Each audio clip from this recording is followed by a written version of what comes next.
a, a este encuentro organizado por Fundación Global, que también tiene participación de gente de otras fundaciones amigas, de Mendoza, de Rosario, de Corrientes. Bueno, hoy dialogamos con un amigo de la casa, es Alejandro Bongiovanni, quien, bueno, lleva un apellido importante como es Bongiovanni, es el sobrino de mi gran amigo Gerardo Bongiovanni, presidente y creador de la Fundación Libertad, que como muchos de ustedes saben, es la entidad madre de todo nuestro grupo de fundaciones empresarias de orientación liberal. Alejandro se ha ganado credenciales propias, se ha ido abriendo camino como un intelectual muy sólido, ha expresado opiniones en distintos medios de comunicación con gran repercusión y a mi juicio con gran valentía, últimamente las que tienen que ver con la racionalidad o irracionalidad, mejor dicho, de todas las políticas de cuarentena que se están sufriendo en Argentina y en el mundo. Así que Ale, bueno, bienvenido, gracias por este diálogo que ha sido también pedido por algunos amigos de las nuevas generaciones que están particularmente interesados en escucharte. Así que, bueno, si te parece empezamos a dialogar sobre esto que hemos titulado Anticuerpos contra el absurdo y el flyer, para empezar por algún lugar, junto a esta frase tiene una imagen del quédate en casa, ¿no? Ese lema que se nos ha repetido hasta el cansancio con el símbolo de la cuarentena. Entonces yo empezaría por preguntarte esto, ¿dónde está el vínculo entre el absurdo y esa imagen, en tu Bueno, criterio? gracias. Primero, buenas tardes. Gracias a los que están escuchando. Gracias a mis amigos Fernando, Daniel y Alberto por organizarlo. Me gustaría arrancar, vos mencionaste una palabra que para mí es clave en todo esto, que es racionalidad. Ujú. Y el absurdo lo pongo como digamos, como un antónimo de la racionalidad. Yo creo que la humanidad en su conjunto, aún sabiendo que ha habido reacciones muy disímiles según los países, pero en su conjunto ha actuado de manera totalmente irracional. Y de manera, venimos a decir, bastante inédita en la historia de la humanidad. Y yo se lo adjudico a dos tendencias que parecen opuestas, pero que son iguales de racionales. Y por eso permitime un poquito una disgregación filosófica al principio. Dale, Creo dale. que hemos actuado presa tanto de un pesimismo irracional como de un optimismo irracional. Y ambas tendencias irracionales confluyeron en este remedio que a mí me parece totalmente irracional. Déjeme explicar un poco, separar la hojarasca de esto que acabo de decir. En primer lugar, pesimismo irracional. Siempre ha habido en la historia de la humanidad gente, teorías, doctrinas que han supuesto que, bueno, que el fin del mundo o que las calamidades son inevitables, ¿no? Siempre me gusta empezar estas charlas con un pequeño fragmento, que es el siguiente. Dice, este mundo es un lugar terrible, los soldados son violentos, los jueces son prevaricadores, las mujeres han perdido el sentido del deber, las cosas no pueden seguir así, este mundo se va a acabar pronto. Este es un fragmento que se llama, está titulado como La canción del desesperado, y es un fragmento egipcio, fechado en el año 1900 a.C. O sea, 1900 a.C. Hace 4000 años que ya había gente que decía esto no da para más, digamos, este mundo se va a acabar. Se llama escatología, sí, siguiendo con esta onda de pesimismo, se llama escatología la rama de la teología que estudia el apocalipsis, ¿no? Y casi todas las teologías tienen una doctrina del apocalipsis.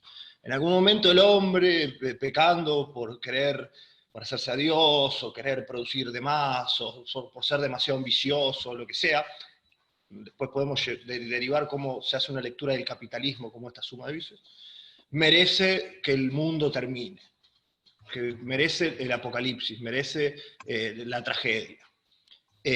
Por supuesto, esta idea de apocalipsis ha permeado a través de la religión en todas las culturas, en Occidente fundamentalmente, y tenemos esa idea de que como que no merecemos el mundo. Fíjate que no pocos ambientalistas dicen el verdadero parásito es el ser humano, el verdadero virus es el ser humano.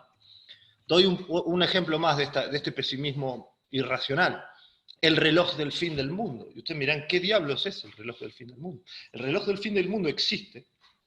Es un proyecto de científicos también, científicos atómicos, que a partir de la crisis de los misiles y demás, crearon un sistema que es un reloj, que cuando se acerca a las 12, cuanto más cerca está la manecilla de las 12, más cerca estamos del fin del mundo. Entonces, según criterios políticos, van acercando al mundo a su fin, según la visión de estos grupos de científicos. ¿Por qué estoy narrando estas historias? Porque creo que el pesimismo epistemológico, el pesimismo antropológico, orienta de algún modo nuestra visión en la pandemia.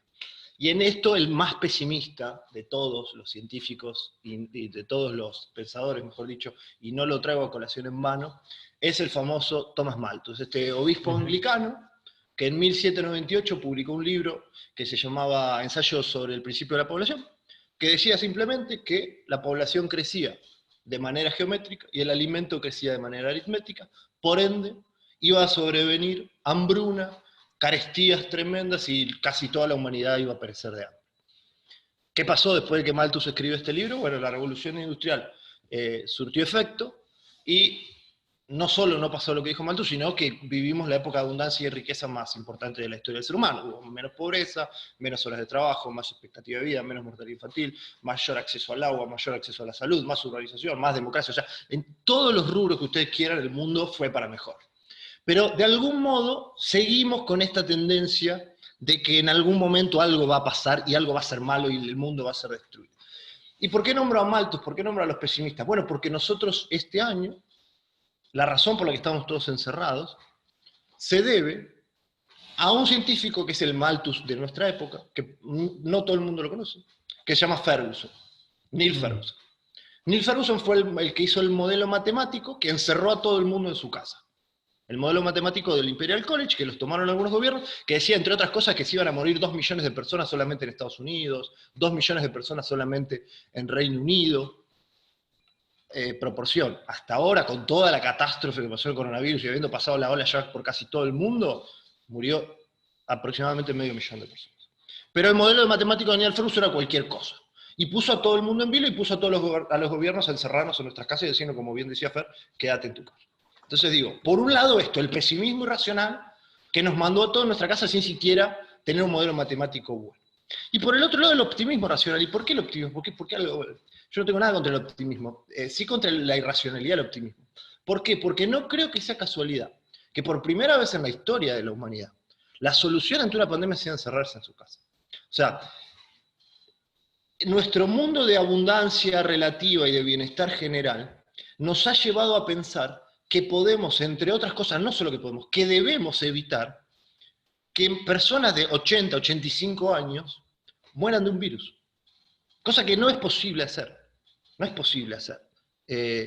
La gente, vamos a morir todos, esto resulta casi tonto decirlo, pero no es una pandemia de una envergadura tal que se pague con las restricciones que estamos llevando a cabo, porque un virus que afecta a muy poco porcentaje de la población, esto suena feo, porque bueno, la gente que muere, por supuesto, pero es muy poco porcentaje de la población, de edad muy adulta, tercera y cuarta edad, dicho ya de paso, la cuarta edad es un invento contemporáneo, la gente no vivía hasta los 90 años como vive hoy, es un invento del capitalismo tardío, gracias a la inversión en sanidad y demás.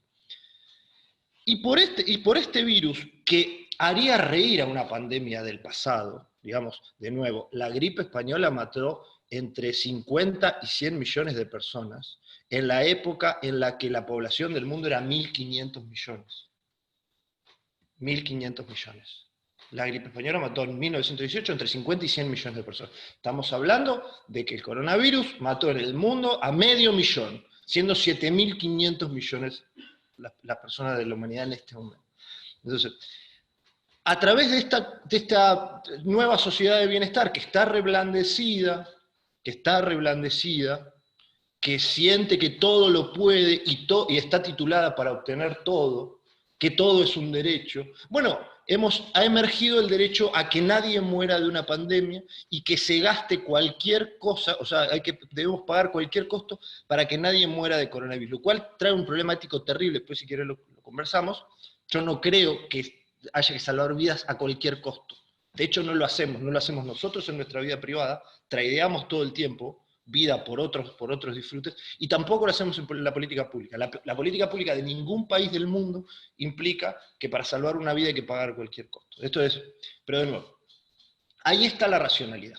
Ahí chocaron tanto los pesimistas irracionales y confluyeron con los que creen que, bueno, todo se puede, es que quedémonos todos cerrados en casa, que no importa, no hay problema. Y ahí está para mí el absurdo. Ahí está para mí el absurdo. No es casualidad que seamos nosotros, esta generación, reblandecida completamente por el bienestar que disfruta, sin entender que no está dado, sin entender que hay que conquistarlo todo el día, sin entender que la vida es un plano inclinado, que si no empujás y esforzás para arriba, te caes para abajo, haya decidido, haya tomado la peregrina idea de atacar una pandemia encerrándose en su casa. No existe en la historia de la humanidad, perdón Fer, porque le hice muy largo esta respuesta, pero ya termino, no existe en la historia de la humanidad una reacción así, y tampoco existe en la historia de otras especies. Ninguna especie se preserva a sí misma escondiéndose y no comiendo y no produciendo alimento. No existe. No existe, insisto, lo que estamos haciendo es un acto de irracionalidad total. Y por supuesto nos vamos a dar cuenta en la faz dinámica de esto, cuando pase el tiempo. Hoy, mientras tanto, estamos lamentablemente todos encerrados en nuestra casa y lamentablemente muchos con miedo. Muy interesante la perspectiva que le pones, Ale. Ahora, yo te preguntaría esto, ¿por qué te parece que aquellos países o algunos de los países que en un primer momento tuvieron este approach del tema de decir, bueno, no, nosotros no vamos a cerrar, nosotros vamos a mantener abierta la economía porque los males pueden ser peores, peor el remedio que la enfermedad? ¿Por qué muchos de esos países retrocedieron? ¿No? Me refiero al propio Estados Unidos, Brasil. A ver, ¿qué hay detrás de las decisiones de los gobernantes en este sentido, ¿no? Eso fue interesante porque gobiernos que tradicionalmente eran criticados por tomar medidas autoritarias, uno podría llamar medio populismos de derecha, digamos, Bolsonaro, Trump, Boris Johnson, fueron empujados por las sociedades, incluso por muchos márgenes de sociedades que los criticaban por autoritarios, a que tomen medidas más autoritarias. Hacer cosas para protegerme. Bueno, ¿por qué? La pregunta es ¿por qué? Yo creo que es por el miedo. Y el miedo está justificado por el principio precautorio en materia ética, de que vos no sabés qué puede haber. O sea, cuando esto surgió, era una reacción bastante justificable el decir, bueno, ok, paremos la pelota, ¿qué está pasando? ¿Cómo es esto? ¿Qué información necesitamos? Una cuarentena breve o moderada para parar la pelota y decir, ok, ¿qué hace este virus? ¿A quién afecta? ¿Qué se necesita para paliarlo? ¿Cuánto me ayuda la distancia social? ¿Cuánto ayudan los barbijos? ¿Cuántos respiradores tenemos? Eso era sensato. El problema fue que la cuarentena se convirtió en la política pública y el encierro se convirtió en la política pública per se. Y gobiernos que no quisieron ir por ahí, no porque, a ver, no son tontos, o sea, yo no creo que ningún tipo que llegue a presidente, te guste más o te guste menos, ninguna persona que llegue a presidente de un país como Brasil, o de Estados Unidos, o vamos, de Reino Unido, es un tonto, ni es un loco. Ahora, hicieron una relación costo-beneficio, eligieron una razón, eligieron evitar más costos presentes y evitar más costos futuros, perdón, eligieron someterse a costos presentes para evitar más costos futuros, pensando en el mediano y largo plazo, y la sociedad le dijo, no, dame todo corto plazo, salvame del virus que no entiendo. Presionado, pero también hay que morigerar un poco el tema de las sociedades le pidieron. No toda la sociedad demanda. Hay sectores que demandan y hay sectores que no. El tipo que está trabajando todo el día no está mirando todo el tiempo la televisión o viendo o peticionando a las autoridades. Muy presionados, desde mi punto de vista, por élites políticas y por élites mediáticas. que son dos factores fundamentales que están interesados en que la cuarentena se mantenga. A la política le viene bien esto, y a los medios de comunicación le viene bien esto. Dicho sea paso, los medios de comunicación tienen audiencias que nunca tuvieron, digamos, toda la gente encerrada en la casa. Entonces, vimos que las primeras reacciones de los que quisieron hacer algo, y no olvidemos una cosa, la OMS, que golpeó duro, en el que se salía del eje. Incluso miré el caso de Suecia. Suecia nunca vio saturado su sistema de salud. Y después estaría bueno preguntarnos esto. ¿Queremos achatar la curva o en realidad queremos que nadie muera de coronavirus? Porque entonces Suecia sería un caso de éxito. Suecia nunca vio saturado su sistema de salud. Y la OMS le pega, y los gobiernos le han pegado, y le han pegado, le han pegado. ¿Por qué? Porque tiene muchos muertos por coronavirus. Pero entonces, de nuevo, el problema es que se muera gente de coronavirus o que se sature el sistema de salud, porque son dos cosas completamente diferentes. Entonces, el que se quiso salir del rebaño, le pegaron, duro. Algunos se adaptaron, otros no se adaptaron tanto. Otros se adaptaron en lo gestual y no. Dijeron, bueno, vamos a hacer lo que hacen todos, pero en realidad no lo estamos haciendo. Mira lo que pasa en Brasil, mira lo que hace López Obrador en México. Ahora, yo justamente te iba a hacer un punto en torno al rol de los medios, y te quería pedir que profundices un poco más en eso, porque lo que uno ve, Ale, es que cuando vos entrás a un portal de cualquier medio argentino hoy, y medios internacionales también, tenés arriba un contador de muertos casi instantáneo, ¿no? Se murieron 10, se murieron 15 por coronavirus, cosa que no sucede con ninguna otra enfermedad, ¿no? A ver, en Argentina las principales causas de muerte son las cuestiones cardíacas y uno no tiene ese contador, ¿no? Entonces eso no podrá tener que ver también con el miedo de la sociedad, que estamos todo el día mirando a ver si se murieron 2, si se murieron 4, ¿no? Totalmente, Fer. A ver, eso se llama sesgo de disponibilidad. Disculpen si los aburro con esto, pero está bueno No, saber. dale. El sesgo de disponibilidad, esto está, lo saben bien los que hacen economía del comportamiento, psicología del comportamiento. El sesgo de disponibilidad, ¿qué es? Digamos, es un atajo mental que por supuesto funciona bien en algunos casos y en otros no. Generalmente, ¿a qué nos lleva? A medir mal la tasa de ocurrencia de un evento según esté más disponible en nuestro recuerdo o no. Lo pone Dan Ariely, que es un científico del comportamiento, lo pone en este ejemplo. Él le muestra a los norteamericanos la foto de un ataque terrorista, digamos, de escombros y demás, de un avión que se estrelló y de una pileta doméstica. Y les dice, ¿cuál de las tres fotos les piensan ustedes que es más probable morir en cuál de las tres fotos? Por supuesto, algunos dicen terrorismo, algunos dicen aviones. Y Ariely le muestra estadística y le dice, no, es más probable, si usted es el ciudadano norteamericano, morir ahogado en la propia pileta de su domicilio que en un acto de terrorismo o que se caiga un avión. ¿Por qué? Porque los aviones rara vez se caen y los actos de terrorismo son muy pocos. En cambio, sí se mueren no sé cuántos norteamericanos ahogados en piletas domésticas. Ahora, ¿qué pasa? Te dice Ariely, cuando se cae un avión o cuando hay un acto de terrorismo, por supuesto en las noticias lo vemos un mes entero, 3 meses enteros, todo el día hablando de eso, analizándolo, salen libros al respecto, lo vemos en los diarios, por supuesto, porque son eventos de gran envergadura. Se ahoga un chico en la pileta, una persona en la pileta, es una cosa que está al pie, porque no es algo que tenga tanta incidencia pública. Bueno, como usted puede recordar mejor un avión cayéndose o un acto de terrorismo, que alguien ahogándose en una pileta va a pensar que eso es más probable que le suceda a usted. Esto es lo que pasa con el coronavirus. Si usted está mirando noticias de coronavirus, noticias de coronavirus, noticias de coronavirus, va a pensar que es probable morirse de coronavirus cuando morirse de coronavirus, y esto hay que reseñarlo, es bastante poco probable. Ariely lo pone en algo no tan trágico, que es lo de la lotería, lo voy a decir porque es gracioso, pero Ariely te dice, nadie debería jugar a la lotería, sobre todo en Estados Unidos, que es la lotería nacional es la más grande del mundo. O sea, nadie debería jugar a la lotería. ¿Por qué? Porque es casi imposible. O sea, estadísticamente, usted mira, si alguien gana, ok, pero estadísticamente es prácticamente imposible. ¿Por qué la gente juega a la lotería? Porque cuando alguien gana la lotería, aparece en televisión 30 segundos contento con su premio, diciendo a qué le va a dedicar el premio, y uno dice, mirá, recuerda eso, le queda bien grabado en la mente y dice, es probable que yo juegue a la lotería, que yo pueda hacer ese. Ariely, ¿qué te dice? Si le diésemos 30 segundos a todos los que jugaron esa lotería y perdieron, 30 segundos, ¿no? O sea, yo diría, soy Alejandro Giovanni, compré el billete de lotería, perdí, qué lástima, pero ese juego. Bueno, si le das 30 segundos a cada uno de los que jugaron, el video duraría 9 años y medio. ¿Quién jugaría la lotería después de ver 9 años y medio de personas diciendo que jugaron y perdieron? Bueno, por supuesto nadie. Eso es el sesgo de disponibilidad. Lo que podemos recordar fácilmente, suponemos que es más probable que ocurra. Y eso es lo que están haciendo los medios. Vos hablaste exacto, las muertes que vemos en coronavirus aéreo. Ponelo en cualquier otra cosa, Fer. Mueren 30.000 personas en Argentina por neumonía e influenza común. 30.000. O sea, son 84 por día. Vos imaginate el noticiero de hoy que el 1 de enero te dice, bueno, hoy murieron 84 personas de neumonía y cosas así.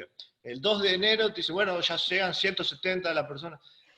A fin de año, a mediados de año estaría diciendo, ya van 15.000 los muertos de... Te volvés loco. Lo mismo lo podría hacer con accidente de auto. O sea, todos estaríamos pensando que nos vamos a morir. Bueno, no es así. Y no es así. Dicho sea de paso, no sabemos, y esto es impresionante que ningún científico lo conteste, cuántos de los muertos de coronavirus se solapan con personas que hubieran muerto de influenza común o de neumonía. De nuevo, mueren en Argentina 30.000 personas de influenza común y de neumonía. ¿Cuánto de eso se está solapando con coronavirus? Ni siquiera en Brasil la tasa de muertos neta es más grande que la del año pasado. Entonces digo, ¿cuánto no se están solapando? Bueno, ni los científicos no lo contestan, aparentemente es casi herejía preguntarle este tipo de datos a los científicos.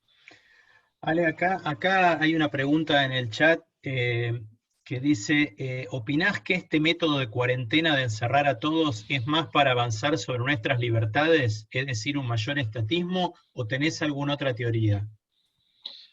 Bueno, depende de Axel. Depende del país, Axel. Hay países donde, de nuevo, fueron empujados a tomar medidas autoritarias. Hay provincias que fueron empujadas a tomar medidas autoritarias y hay otras que están bien contentas. Hay otros países y otras provincias que están bien contentas con haberse arrogado estas potestades. Ahora, más allá si está la intención o no, lo que a mí me preocupa, y mucho, es que una vez que probaron esta potestad, ¿quién te la va a quitar? No solo quién te va a quitar la potestad de levantar la cuarentena, porque la cuarentena la vas a tener que levantar tarde o temprano, de hecho, pero el colectivizar un problema. A ver, cuando entró el caballo de Troya, de que hay que pagar cualquier costo para evitar una muerte, ¿por qué no más? O sea, no se muere gente solo de coronavirus, también se muere gente de otras cosas. ¿Por qué no vulnerar la propiedad privada para salvar chicos de otra cosa o enfermos de otra cosa? ¿Por qué? Si de repente parece como si fuéramos todos de una misma familia, si mi negocio puede estar a disposición de que no muera una persona en Mar del Plata, o el negocio o el trabajo de un marplatense tiene que estar a disposición de que no muera una persona en Córdoba. A ver, el problema es ético acá. O sea, acá estamos en un gran problema ético sobre el que se monta un problema político y que tiene consecuencias económicas. Pero el principal problema acá es ético. Acá no podemos haber admitido que hay que salvar vidas a toda costa. No existe eso. No existe en la política pública. Por eso la gente muere. Por eso no gastamos todo lo que se puede gastar para salvar una vida. No lo hacemos en la política pública hoy. No lo hacemos a nivel personal tampoco. Vamos a aclarar una cosa también. ¿Qué es salvar vida? O sea, salvar vida suena bien, como que la vida es indisponible. O sea, estamos hablando de postergar muerte. Nadie gasta todo para postergar muerte. O sea, en algún momento te morís. No gastás toda la fortuna o vendés la casa o hipotecás la casa para darle un mes de vida más a tu abuelo. No lo hacemos. Suena mal, pero no lo hacemos. Suena mal decirlo. Acá hay mucho de pose también, y mucho de imagen. Pero es así, es realidad. Y no están salvando vidas, están cambiando postergar muerte de algunos, quitándole a otros. Porque digo, toda la pobreza que vamos a generar le va a cortar la vida a mucha gente. La pobreza corta vida. Esto hay que entenderlo, es así. La pobreza corta, el desempleo. Esto está medido, no es que lo estoy diciendo así por así. El desempleo es la experiencia personal más trágica que puede tener un ser humano, la que más le acorta vida. Está medido que te acorta en promedio 1 año y medio de vida, cada persona que se queda desempleada. Si es que consigue empleo después. O sea, si no consigue empleo nunca más, no sé lo que puede pasar con ese ser humano. Pero 1 año y medio implica quedarse sin trabajo 1 año. Estrés, tabaquismo, alcoholismo, depresión, todas esas cosas afectan tu sistema inmunológico. la pobreza te rompe el bienestar sanitario de la gente. O sea, vos acá lo que dijiste es, para tratar de postergar la muerte de algunos pocos, nos vamos a cargar a todo el resto. Incluyendo algo que a mí me parece súper llamativo, Fer, y con esto ya termino, porque te estoy haciendo una respuesta muy larga. Generalmente en las sociedades humanas, a lo largo de la historia, y generalmente en las especies del mundo animal, se protege primero que nada, siempre, a los más niños. Acá nosotros le estamos inflando una factura para los chicos que no están yendo a la escuela. De repente la escuela, que antes parecía ser algo fundamental, ahora bueno, si no tienen clase un año no pasa nada. Le vamos a dar un país, estoy hablando de Argentina por supuesto, le vamos a dar un país con más inflación, con más deuda, más roto económicamente, donde va a ser más difícil insertarse en un mercado laboral deshecho para postergar la muerte de, vamos a ser exagerados, que pase como Italia, 35.000 personas de tercera y cuarta edad. 35.000 personas, ¿eh? Digo, la mitad del Monumental. O sea, para salvar a la mitad del Monumental de personas de tercera y cuarta edad, vamos a transferirle un costo terrible a las personas más jóvenes. A mí no me da la cuenta ética ni la cuenta económica, pero bueno, si alguien tiene mejores argumentos, los escucho. En tu misma línea, me acordaba mientras te escuchaba, Ale, este aproximación, este estudio que hizo un ingeniero de Litva hace un tiempo, donde hablaba salud versus economía, un falso dilema, donde recordaba el incremento de la mortalidad infantil que había habido en la crisis económica del 2001, ¿no?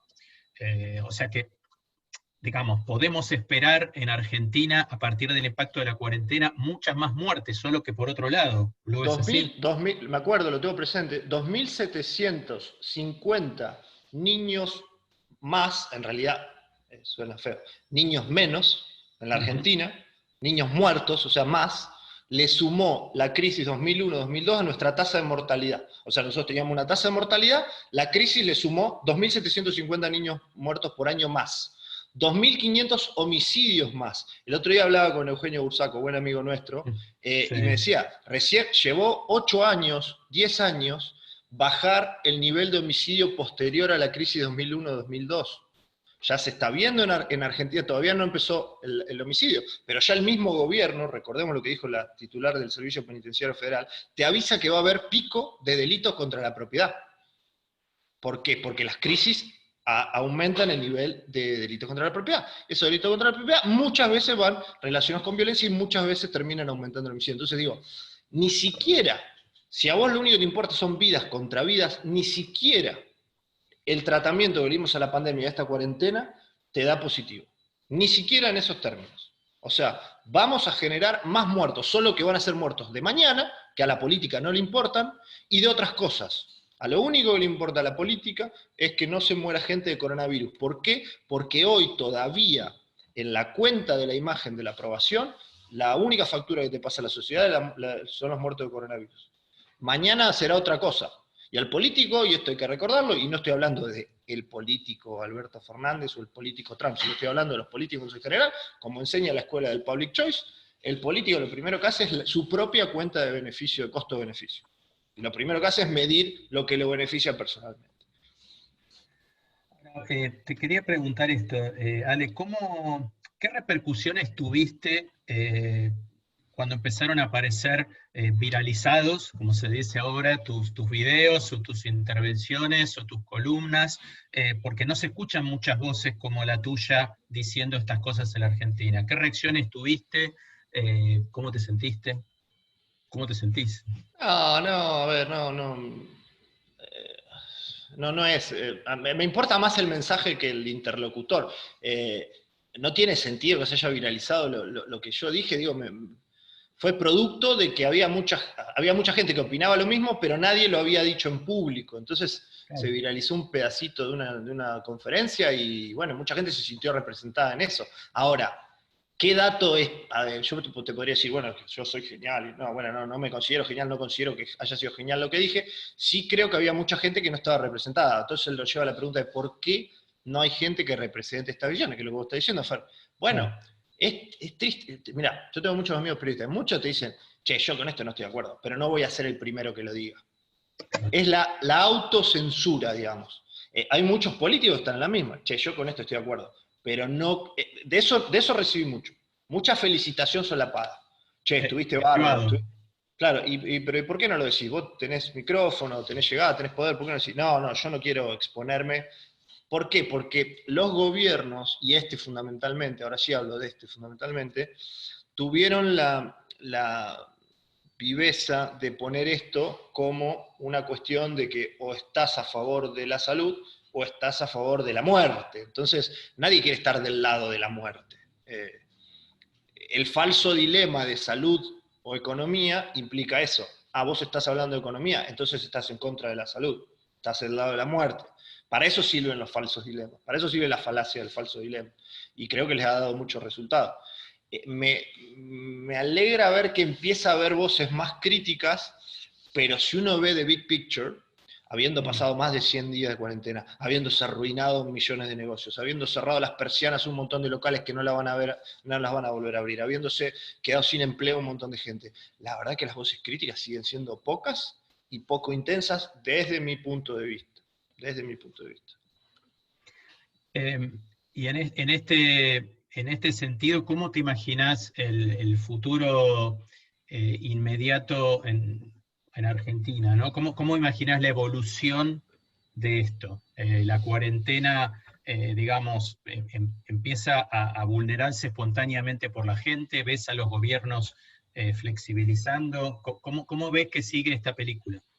Yo creo que la realidad obviamente va a ser distinta según el gobierno. Creo que en Buenos Aires entendieron que una de las cosas que más molesta, yo hace poco escribí un artículo por Infobae, decía, bueno, la cuarentena es ilegal, irresponsable e incierta, y hacía mucho foco en el tercer punto.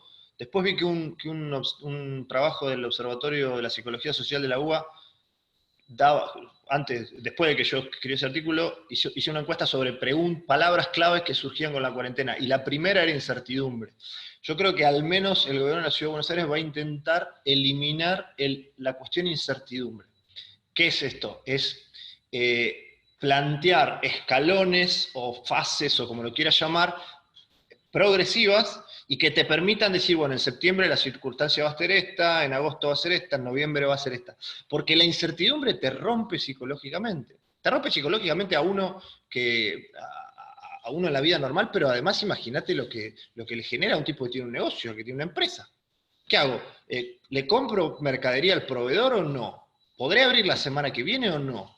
¿Aguanto a los empleados? ¿Aguanto el alquiler de local o no? Bueno, si vos no tenés por lo menos un mínimo cronograma que te dé certeza, no puedes tomar decisiones razonables. Y si no tomas decisiones razonables, desperdiciás recursos que son siempre escasos. Y desperdiciar recursos que son siempre escasos en Argentina hoy es casi un crimen. O sea, vos tenés que ayudar a que la gente tome las decisiones más informadas de lo que pueda. Entonces, por lo menos entiendo que algunos gobiernos tomaron nota de esto y van a intentar salir de esto.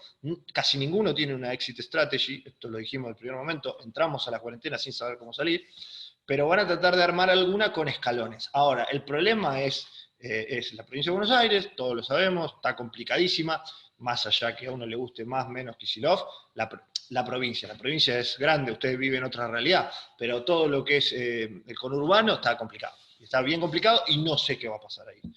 Dependerá mucho de la muñeca que tengan, pero digamos, necesariamente vamos a ver tres curvas creciendo, Fer. La del desempleo y la pobreza y la recesión, la de los muertos y contagiados, y la de la gente que sufra de inseguridad. O sea, esa es la Argentina que viene. La economía para abajo, los contagiados y los muertos para arriba, y los robos para arriba. Justamente siguiendo estas tres curvas, acá aparece una pregunta que viene desde Mendoza, pero el que la hace no quiere hablar y escribe. Sí. Que dice, cuando se termine la cuarentena y la pandemia, el costo económico y el caos que vendrá, ¿tendrá un castigo político para el gobierno? Yo creo que sí. A ver, sería un milagro si no, y estoy tratando de escribir, no estoy valorando, pero digo, hay tres escenarios para el año que viene. Que sigamos hablando de esto, Mm. Yo creo que no, digamos. El año que viene no vamos a estar hablando de esto. Ya va a haber cambiado la agenda. Por supuesto no vamos a estar en cuarentena el año que viene.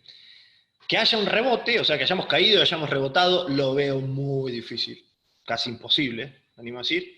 O que estemos navegando la recesión. Una recesión dura. Que ni siquiera tenemos registro para decir. Ojalá, algunos dicen, ojalá que sea como la del 2001-2002. No sé, no sabemos hasta dónde va a llegar la recesión del año que viene. En el medio de una recesión, a un gobierno cuyo mandato, cada gobierno llega con algún mandato, ¿no? A Macri lo votaron para sacar a Cristina Cancha, a Alberto Fernández lo votaron para llenar la heladera. Bueno, no lo va a poder hacer, no lo va a poder hacer. Me cuesta mucho pensar que eso no se va a ver en las elecciones. Yo creo que el año que viene, si la oposición no llega dividida, no debería por qué llegar dividida, digo, va a llegar con cortocircuito interno como ahora, pero debería jugar como un bloque opositor, tiene muchas chances de hacer una muy buena elección si no pisa afuera de la rayuela, digamos, que de nuevo no tendría muchas razones para pisar afuera de la rayuela. Entonces digo, yo creo que el año que viene las elecciones de medio término van a ser bastante favorables a lo que haya enfrente del gobierno. Ahora, puntos importantes. ¿Cómo vamos a votar el año que viene, Fernando? Porque yo no sé si va a haber paso el año que viene. De hecho, si tuviera que apostar hoy, te diría, el año que viene no va a haber paso. Van a decir que por la pandemia, por lo que fuera, y no va a haber paso. En primer lugar, está bien, no hay plata, no hay plata para el paso, pero bueno, también es una ley electoral que debería cumplirse, o por lo menos deberíamos tener un sistema electoral que dure 20 años, sino que se esté cambiando todo el tiempo. Pero además favorece mucho a los que ya están, digamos, que no haya paso, digamos.